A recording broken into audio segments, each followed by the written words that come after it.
Assalamualaikum warahmatullahi wabarakatuh. Alhamdulillahi rabbil alamin. Assalatu wassalamu ala asrafil anbiya'i wal mursalin Sayyidina wa maulana Muhammadin. Ashhadu an la ilaha illallahul malikul haqqul mubin wa ashhadu anna Muhammadan abduhu wa rasuluhu was-sadiqul wa'dal amin. Allahumma sholli wa sallim wa barik ala sayyidina Muhammadin fil awwalin, sholli wa sallim wa barik ala sayyidina fil akhirin. Subhanallah wa tahirin wal mujahidin, amma ba'du, ibadullah wa ittaqullah. Bersyukur kita kepada Allah dengan mengucapkan alhamdulillahi rabbil alamin atas segala limpahan karunia, rahmah dan hidayah, serta dengan izinnya juga kita dapat menjalankan amanahnya, beramal dan beribadah zahir batin dunia dan akhirat. Bersalam kita tidak akan pernah kita lupakan. Marilah sama-sama kita sampaikan kepada junjungan kita Nabi Allah, Nabi al-akhirul zaman, Rasulullah Muhammad sallallahu alaihi wasallam. Atasnya kalimahnya kita kalamkan dengan membacakan Allahumma sholli ala sayyidina Muhammad wa ala alihi sayyidina Muhammad. Alhamdulillah bertemu lagi dengan saya Guru Mursyid Syekh Nur Muhammad Buya Irwan Maulana Al-Qadiri Pasaman, Sumatera Barat. Tentunya dalam rangka meningkatkan iman dan takwa kita kepada Allah, maka wajiblah kita belajar dan menuntut ilmu sebagaimana yang disuruh oleh Rasulullah sallallahu alaihi wasallam. Talabul ilmi faridatu ala kulli muslim. Diwajibkan bagi kita belajar menuntut ilmu, insyaallah. Karena tanpa ilmu semua amal ibadah itu tidak akan sampai kepada Allah. Tidak akan sampai kepada Allah. Faqulu min bi khairi ilmin ya'malu wa amalahu marudatul la tuhabalu. Beramal beribadah tanpa ilmu pengetahuan, maka amal ibadah ini akan kembali dan tidak akan diterima oleh Allah Subhanahu wa taala. Masya Allah, harus kita belajar. Dengan kita belajar, kita terhindar dari segala keyakinan batin kebatinan yang bersikap mensekutukan Allah, bersifat mempersekutukan dengan mempercayai kebendaan, dengan mempercayai pada arwah-arwah dan makhluk.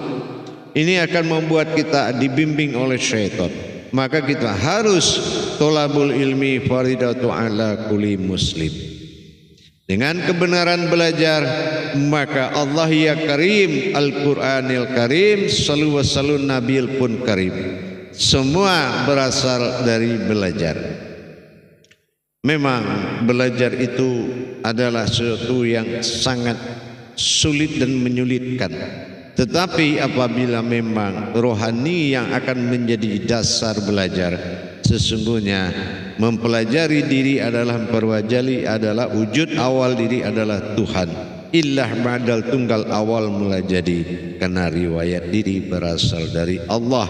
Dikaji diri, mengkaji Tuhan, wujud Tuhan berwujud diri. Inilah yang dikatakan man arafa nafsahu wa qad araha rabbahu. Di dalam hal ini banyak yang belum memahami rukun-rukun adab di dalam kita belajar tauhid, terutama baik tauhid sirriyah, tauhid ghaibiyah, tauhid ilahiyah. Banyak tingkatan tauhid, tapi dasarnya bukan masalah tingkatannya, tapi dasar untuk belajar tadilah yang menjadi patokan utama. Apa yang dikatakan dasar belajar menjadi patokan utama? Pertama itu niat, ya, niat yang lebih awal dulu. Bagaimana kita mendirikan niat? Dan niat ini benar-benar sidik, fatonah, amanah, tablik, betul-betul memenuhi syarat. Nah yang kedua, belajar tidak akan bisa langsung, hadirin dan jamaah. Belajar ini membutuhkan proses kebenaran kodrat terlebih dahulu. Karena kalau tidak kodratnya yang belajar, ini tidak akan pernah paham kita. Kalau hanya kita pasang telinga belajar di depan guru, hari ini dapat, besok pun lupa.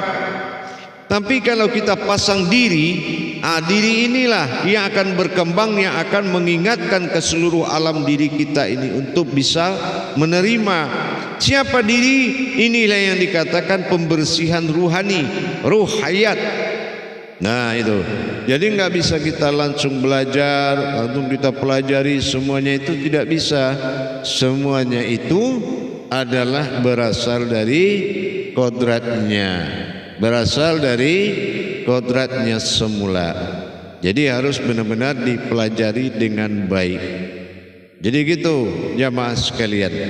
Jadi dengan demikian, pertama ada 4 syarat dulu diselesaikan sebelum menerima ilmu.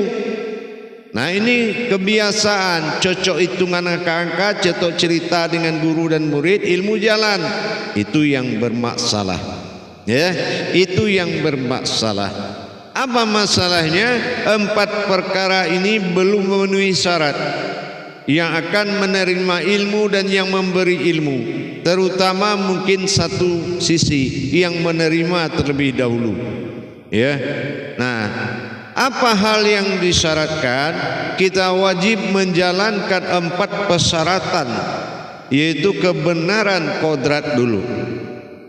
Karena yang akan belajar, yang akan bermakrifat, yang akan merasakan, yang akan tenggelam dan akan mentajalikan, semua ini ada kodratnya. Dan memperjalankan segala pandangan dan rasa dan kebenaran kodrat serta makom tempat berdiam dan mensyaratkan kembali kewajaran dan kemabruran sebuah hati. Ini juga harus dipahami dulu. Apalagi sifatnya adalah kolbi. Nah kalau kolbi ini kan tidak semua orang yang paham. Kolbi itu hati halus yang terbuat dari sifat dan zat yang bernama liga Allah. Ini adalah azali. Nah bagaimana kita bisa mendirikan hati dalam hati, namanya kolbi, yang di luar namanya kolbu. Nah ini juga harus dirapikan. Apa 4 syarat tadi? Yang pertama adalah mensucikan kolbi. Nah ini taharoh kolbi. Kolbi ini harus disucikan. Yang akan menjadi tubuh bernama zat yang akan menjadi nur hayat bagi tubuh adalah nur, dan yang akan menjadi nyawa kodratnya batin. Jadi kolbi ini azali adalah kodrat usul atau kodrat asal yang harus dibersihkan, kodrat awal namanya. Dan itu harus benar-benar disucikan. Ini taharoh kolbi dan dikerjakan pada waktu dan tempat yang telah diatur dalam adabnya. Setelah kita bersihkan, qalbi mukmini baitullah, hati yang bersih itu adalah rumahnya Allah.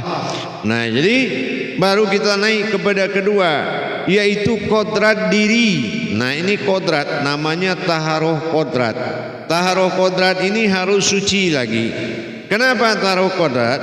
Kalau taharoh kodrat ini tidak suci, lantaran arasnya atau kekuatannya menerima tidak akan bisa. Kadang-kadang makanya mampir di akal belajar itu. Depan guru ingat, di belakang guru lupa. Nah itu tadi, karena kodrat yang belajar ini adalah kodrat diri yang tidak bersekutu dengan Allah. Nah ini taharohnya kalau kodrat dilaksanakan pada waktu dan tempat dan adab yang telah ditentukan. Nah ini taharohnya, taharoh kodrat. Nah setelah bersih, mana kodrat nyawa, apa yang ada dalam nyawa, kodrat diri, apa yang ada dalam rohani, dan kodrat hayat hidup, apa yang ada dalam tubuh. Ini alat-alat yang akan menjadi tersambungnya ruhaniyah, batiniyah, dan siriyah harus disucikan di kodrat. Namanya taharoh kodrat. Ini hakikat. Ya. Itu langkah kedua sebelum belajar. Nah langkah ketiga sebelum belajar adalah taharoh makom. Nah, apa yang dikatakan taharuh makom? Taharuh makom ini taharuh tajalinya. Contohnya makom memandang, makom melihat, makom merasa. Ini harus dibersihkan. Kalau hubungan sir tidak bersih, nah ini akan merusak. Makanya pertama makom dalam Islam itu ada 4, yaitu makom, syariat, hakikat, tarekat, ma'rifat. Nah, syariat kodratnya apa? Zahir dan batin. Nah, bagaimana kita membersihkan zahir dan batin? Nah, apakah dipisah-pisah atau satu atau bagaimana? Nah, ini ada adab dan aturan munajatnya. Yang kedua adalah taharuh hakikat, ya, taharuh makom, yaitu hakikat. Wa syariatil ulul hakikatun. Apalagi hakikat apa? Rasa, tujuan atau rasa. Hakikatnya rasa, sir, ya. Jadi bagaimana kita mensucikan rasa? Nah, ini ada adab dan ketentuan. Disucikan dulu rasa itu. Nanti jangan mana rahasia dalam rasa wujud dalam rahasia, kita nggak bisa merasakan. Nah, bagaimana bisa? Kenapa? Karena kodratnya tidak dijalankan rukun adabnya atau bersuci. Namanya taharuh makom. Ini rasa, namanya hakikat. Nah, yang ketiga adalah makom tarekat atau makom jalan atau makom pandangan. Nah, ini pandangan tidak terbuka, tidak bisa bertajali karena kodratnya, ibadahnya belum dijalankan. Bukan karena kotornya kodrat Allah itu, tetapi ibadahnya ke tingkat rahasia memang harus melalui makom seperti ini. Ibadahnya bukan karena nur itu kotor. Kalau kotor, dari mana kotornya? Siapa yang bisa mengotori? Tetapi ibadah ke tingkat ini, ke tingkat sir dan rahasia, harus dijalankan rukun hakikatnya. Itu yang ketiga, tarekot atau tarekah atau pandangan atau perjalanan, memperjalankan pandangan. Yang keempat adalah taharuh dari makom ma'rifat. Nah, makom ma'rifat ini kan dia punya wujud. Tidak hanya ma'rifat ini melihat, tapi ada kodratnya, ada wujudnya yang zikirnya kalau dalam pemaham tasawuf. Tetapi menzikir dan membersihkan wujud kodrat yang ada tadi, yang akan bertajali kepada yang 3 makom lagi, syariat, hakikat, tarekat, dan wujud ma'rifat. Apa dalam makom syariat, hakikat, tarekat? Ma'rifat bisa wujud di mana saja, dan ma'rifat adalah sebuah wujud hakikat bagi Allah, tumpuan dari segala pandangan, tujuan daripada segala kaji. Nah, ini ma'rifat, dan ini wajib disucikan. Yang terakhir adalah taharuh total, artinya zahir batin, sir usir, zahir batin di ma'rifat, sir usir di hakikat, dan pandangan sonainin al-tarikah dan tarekatnya, dan bagaimana ujubul al-ma'rifah, bagaimana kita pada makom ma'rifatnya. Itu dikumpulkan dalam taharuh total. Taharuh total diwujudkan satu untuk menghayatkan suatu hayatnya Allah dengan kesucian, dengan kata subhana Allah. Ini akhir dari 4 pensucian. Sesungguhnya akulah Allah. Disinilah zahirnya menjadi zahiru, batinnya menjadi batinu. Nah, ini akhir dari 4 perjalanan tadi. Dan nanti insya Allah itu akan kita sampaikan setelah ada mengalami masa belajar, itu ya. Berikutnya, dalam pemahaman taharuh ini sangat wajib kita laksanakan. Jadi makanya kita lihat orang, sebagian saudara-saudara kita dapat ayat dari guru diamalkan, lepas lagi. Dapat ayat dari guru diamalkan, lepas lagi. Kenapa? Kodrat kita ini yang belum mampu menjalankan karena dalam kondisi tidak dibersihkan, disucikan dengan ibadah. Nah, gitu ya. Karena tidak disucikan, bukan dia kotor, tapi ibadah wajib melaksanakan pensucian Gitu, ibadah pensucian disebut taharoh. Ta itu ibadah, ha itu aras kekuatan, roh itu hayat. Jadi kehidupan hayat dari 4 kodrat tadi, syariat, hakikat, tarekat, marifat, wajib disucikan. Jadi bagaimana Pak Buya, banyak sekali pengajian di YouTube, bagaimana cara mana yang dimulai dari awal. Bukan itu yang harus kita pikirkan. Sekarang yang dipikirkan yang akan mengamalkan ini. Besarnya amalan membesarkan yang mengamalkan. Kalau yang mengamalkan di bawah yang diamalkan, ini tidak akan tercapai. Makanya dilaksanakan pembersihan dahulu. Laksana kita dalam sholat. Berwudu adalah penting dan wajib. Kalau tidak berwudu, sholat mana yang sah? Nah, sama dalam bermakrifat kepada Allah, kodrat mana yang sah kalau tidak bertaharoh? Nah gitu, tidak ada kodrat yang sah di mata Allah kalau tidak bertaharoh. Kenapa? Segel mutlak bagi Allah subhanahu Allah. Ini masalahnya menjadi tataan yang paling nomor 1 dikerjakan. Begitu jamaah. Jadi nomor 1 dikerjakan. Jadi dengan mensucikan. Makanya banyak kita dengar keluhan-keluhan yang mengamalkan.